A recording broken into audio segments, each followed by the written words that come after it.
महाराष्ट्रासह धुळे जिल्ह्यात गुटखा बंदी केवळ नावालाच असल्याचं दिसून आलं आहे।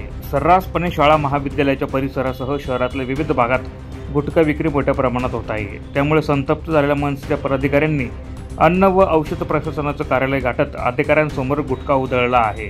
शहरासह जिल्ह्यात मोठ्या प्रमाणात गुटखा तस्करी होत असताना नेमकी अन्न व औषध प्रशासनाची भूमिका काय असा संतप्त सवाल उपस्थित करत 8 दिवसात गुटखा बंदी न झाल्यास मनसे स्टाईलने आंदोलन करण्याचा इशारा मनसेच्या पदाधिकाऱ्यांनी प्रशासनाला दिला आहे।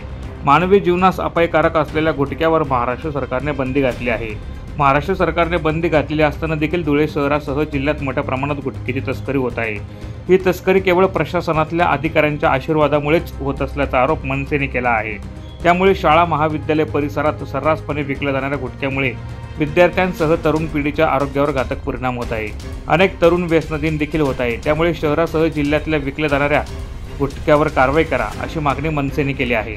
यावेळी मनसेच्या राज्य सचिव प्राची कुलकर्णी, जितेंद्र बैसाने, शामक दादाबाई, निलेश गुरव यांच्यासह मनसेचे पदाधिकारी मोठ्या संख्येने उपस्थित होते।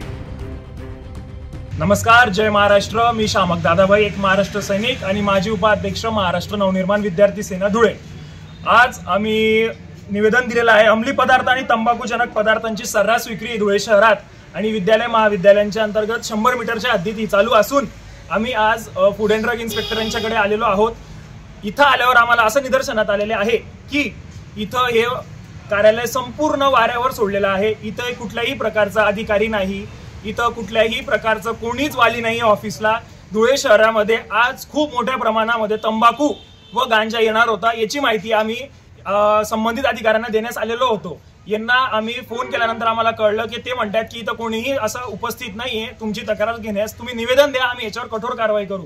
म्हणजे हा गांजा, ही तंबाखू धुळे शहरात येण्यास ते आता कुठल्याही प्रकारे थांबवू शकत नसून आम्ही त्यांच्याकडे COTPA 2003 अंतर्गत त्यांच्याकडे अहवाल मागितलेला आहे। येत्या 1 महिन्यात त्यांनी अहवाल सादर करायचा असतो। त्यांना दर 21 दिवसात 27 असा GR असतो। त्यांनी असा कुठल्याही प्रकारचा त्यांच्याकडे अहवाल तयार नसून NDPS अंतर्गत 1985च्या त्यांनी कुठल्याही प्रकारची कोणावरच कारवाई अद्याप केलेली नाही। आम्ही स्वतः गेलो होतो, विद्यार्थ्यांना पाठवलं होतं बरेचसे महाविद्यालय आणि विद्यालयांच्या जवळ, तिथं सर्रास तंबाखूची विक्री आहे। गांजा कोणाच्या घरात भेटतोय, कोणाच्या टपरीवर भेटतोय, कोणी महिला विकताय, याच्यावर कोण आळा घालणार आहे? आमच्या विद्यार्थ्यांना, धुळे शहराच्या युवकांना कोण जबाबदार या गोष्टीला? हे जर वाया गेले उद्या उठून यांच्या शरीराची हानी झाली तर याला जबाबदार कोण राहणार आहे? असा आम्ही जाहीर निषेध करतो यांचा तीव्र शब्दामध्ये। धन्यवाद। प्रतिनिधी सुनील निकम, माझा महाराष्ट्र न्यूज, धुळे।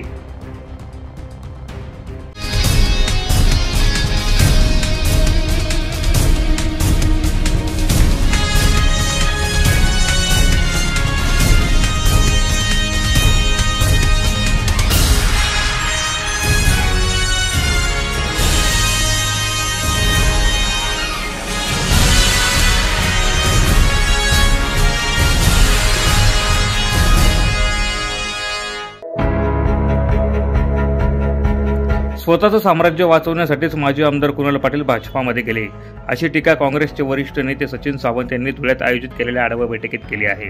कुणाच्याही जाण्याने पक्ष संपत नाही, थांबत नाही। काँग्रेस येणाऱ्या काळात पुन्हा नव्या उमेदीने उभे राहून यश संपादन करेल, असा विश्वास सचिन सावंत यांनी यावेळी व्यक्त केला। आढावा बैठकीला काँग्रेसचे पदाधिकारी मोठ्या संख्येने उपस्थित होते। गेल्या 3 पिढ्यांपासून काँग्रेसशी एकनिष्ठ असलेल्या माजी आमदार कुणाल पाटील यांनी काँग्रेसचा हात सोडत नुकताच भाजपचे कमळ हाती धरला आहे। त्यामुळे काँग्रेसला नवसंजीवनी देण्यासाठी काँग्रेसचे वरिष्ठ नेते सचिन सावंत यांनी धुळ्यात काँग्रेसच्या पदाधिकाऱ्यांची काँग्रेस भवनाची आढावा बैठक घेतली आहे।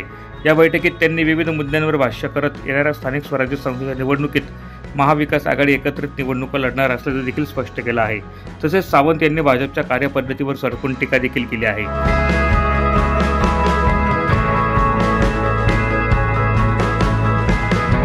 इतिहास सांगतो की राजाशिवाय सैन्य लढलं होतं आणि औरंगजेबाला महाराष्ट्र जिंकता आला नाही, स्वराज्य जिंकता आलं नाही, हे आपण पाहतोय। त्यामुळे ज्यांची गरज आहे ते सगळे आमच्या बरोबर आहेत आणि त्यातनंच पुढच्या कालावधीमध्ये सामान्यातलं सामान्य वर्गामधलं आलेलं नेतृत्व या मोठ्या दिग्गजांचा मोठ्या फरकानं पराभव करेल, कारण जनता आमच्या पाठीशी उभी राहील।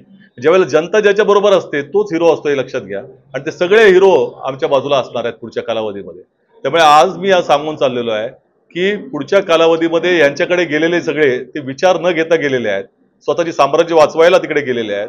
आमच्याकडे विचारांनी समृद्ध असलेले लोक आहेत. त्यांच्यामधलाच एक कार्यकर्ता प्रत्येक मतदारसंघामध्ये उठेल आणि या सगळ्यांना धरणी दाखवेल. स्थानिक स्वराज्य संस्थांच्या निवडणुका जिल्हा परिषद, पहिली गोष्ट अशी की महाविकास आघाडीच्या माध्यमातून आम्ही लढावं अशीच आमची मानसिकता त्या ठिकाणी आहे, याच्यात काही शंका नाही. परंतु खऱ्या अर्थानं जर विचार जो आहे तो काँग्रेसचा विचार या महाराष्ट्रामध्येच नाही देशामध्येच असला पाहिजे. सर्वधर्म समभावाचा विचार असेल किंवा त्याचबरोबर ज्या सगळ्यांना बरोबर घेऊन जाणारा समतावादी विचार आहे तो विचार महत्त्वाचा अधिक आहे. त्यामुळे त्या विचारांशी साधर्म्य जर कोण ठेवत असेल तर आमचं त्यांचं स्वागत आहे. पण त्यामध्ये काही जर अशा पद्धतीची काही घटना घडत असतील किंवा अशा पद्धतीची काही संघटना ज्यांचा विचार याशी साधर्म्य नसेल त्यांना बरोबर घेऊन जाण्यासाठी आमच्या मनामध्ये आक्षेप निश्चित असतील. यावेळी काँग्रेस पक्षात इतर पक्षाच्या पदाधिकाऱ्यांनी प्रवेश देखील केला आहे. यावेळी काँग्रेसचे वरिष्ठ नेते सचिन सावंत, खासदार डॉक्टर शोभा बच्छाव, माजी खासदार बाप्पू चौरे, भाई नगराळे, पितांबर महाले, साबीर शेख, मुझफ्फर हुसेन, रमेश श्रीखंडे यांच्यासह काँग्रेसचे पदाधिकारी मोठ्या संख्येने उपस्थित होते. प्रतिनिधी रूपक बिरारी, माझा महाराष्ट्र न्यूज, धुळे.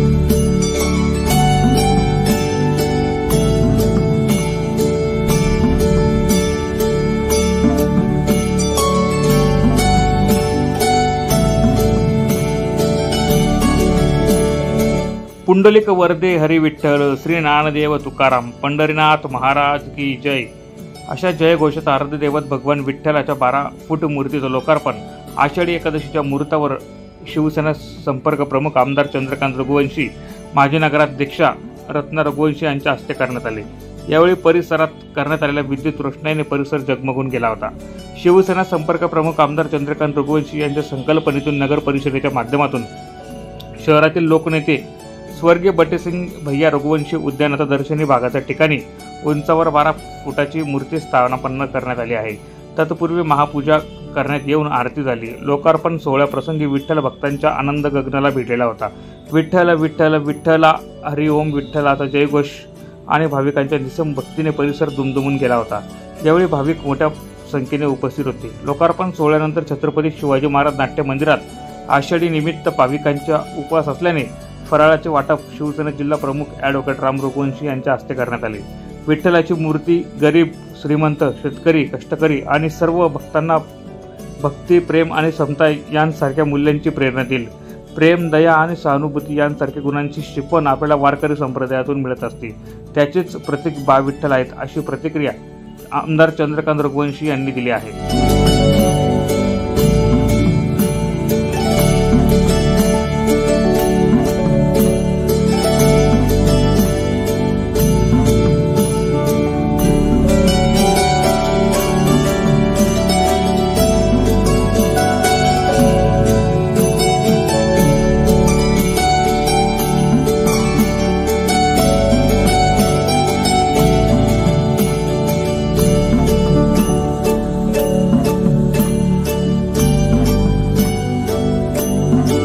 प्रतिनिधी प्रवीण चव्हाण, माझा महाराष्ट्र न्यूज, नंदुरबार.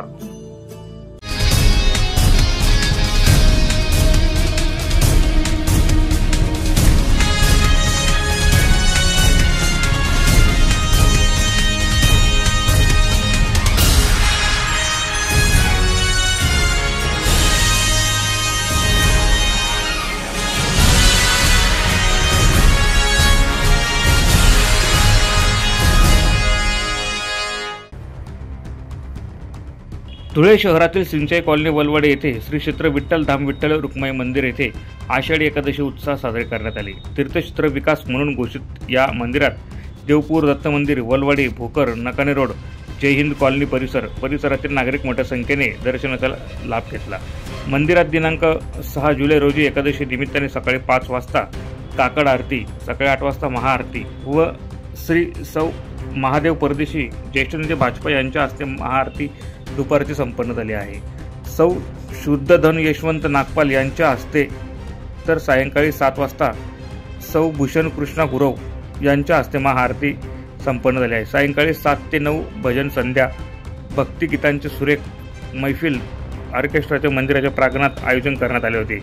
मंदिराचे मुख्य विश्वस्त भाजपचे प्रदेश पदाधिकारी ॲडव्होकेट किशोर जाधव यांनी यावेळी कार्यक्रमाविषयी अधिक माहिती दिली। पांडुरंग हरी वासुदेव हरी तीर्थक्षेत्र विकास प्राधिकरण तीर्थक्षेत्र विकास मध्ये समाविष्ट झालेले आणि गेल्या 16 वर्षापासून सिंचाई कॉलनीमध्ये विठ्ठल रुक्माई मंदिरची सेवा चालू आहे। या परिसरामध्ये देवपूर, भोकर, वलवाडी, नगाव या परिसरातील लोक मोठ्या संख्येने येत असतात।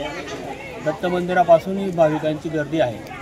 आज सकाळपासून भाविकांची मोठ्या प्रमाणात रीघ आहे। पावसाने थोडीशी उसंत दिलेली आहे। देवाचं काम तो स्वतः करून घेत असतो। संध्याकाळी पाऊस नक्की पडेल 6 नंतर।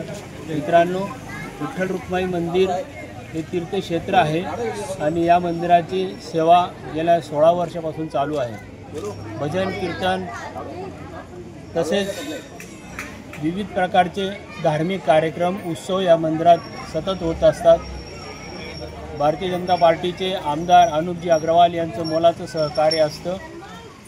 सर्व कॉलनी परिसरातील आणि भाविकांचं योगदान फार मोठ्या प्रमाणात आहे। सर्वांच्या योगदानाने, सहकार्याने या मंदिराचे काम चालू आहे। सर्वांना जय हरी, जय हरी, जय हरी। प्रतिनिधी रूपक बिरारी, माझा महाराष्ट्र न्यूज, धुळे।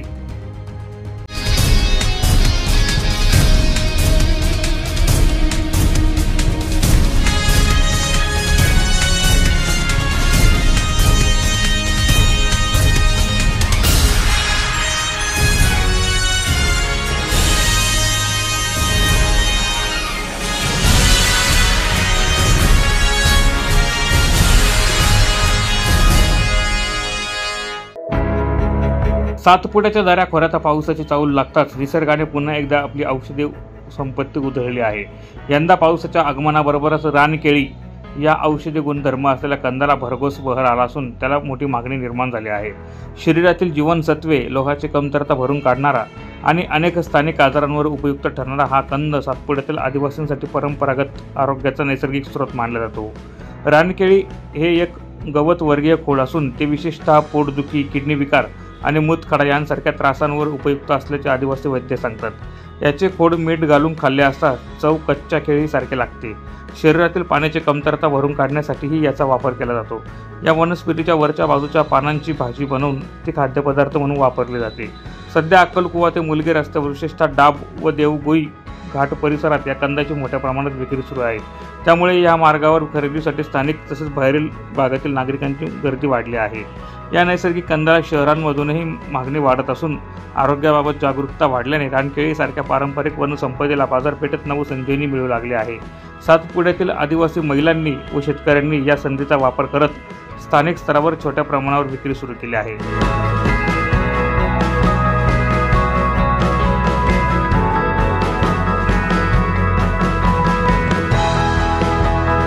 प्रतिनिधी प्रवीण चव्हाण, माझा महाराष्ट्र न्यूज, नंदुरबार।